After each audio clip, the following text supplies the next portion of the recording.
एक बार ठाकुर जी का एक बहुत ही प्यारा भक्त था। वो रोज इमली के पेड़ के नीचे बैठकर ठाकुर जी के भजन कीर्तन किया करता। उसी रास्ते से एक दिन नारद जी जा रहे थे। वो उस भक्त को देखते हैं, उससे पूछते हैं, क्या तुम रोज यहीं बैठकर ठाकुर जी का भजन करते हो?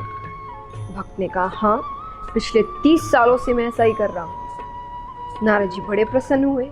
उन्होंने कहा कि अभी मैं भगवान से मिलने जा रहा हूँ। अगर तुम कुछ संदेश देना चाहते हो या उनसे कोई बात कहना चाहते हो तो मुझसे कह दो।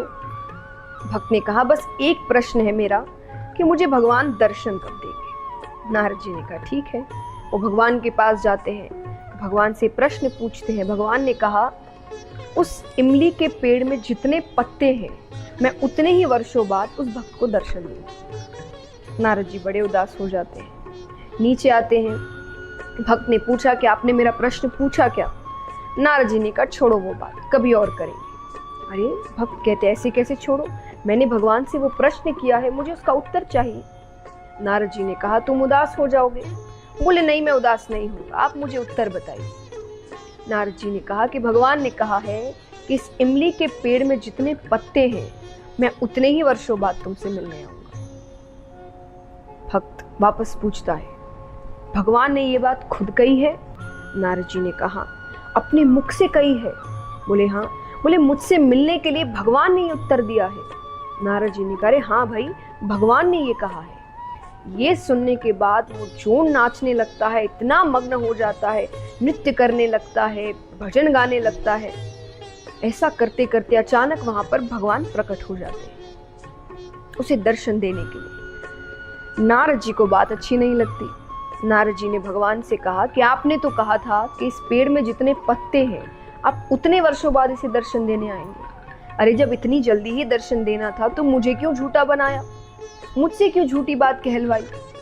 भगवान कहते हैं, मैंने झूठी बात नहीं कहलवाई। जिस गति से, जिस तरीके से वो भक्त जब तुमने प्रश्न किया था मेरी भक्ति कर रहा था, उस गति से तो मैं उतने वर्षों बाद ही उसे दर्शन देने आता। लेकिन जैसे ही उसे ये पता चला कि भले ही वर्षों बाद पर मैं उसे दर्शन देने आऊंगा, जिस गति से, जिस उत्साह से उसने मेरी भक्ति शुरू की, मुझे तुरंत ही आना पड़ा।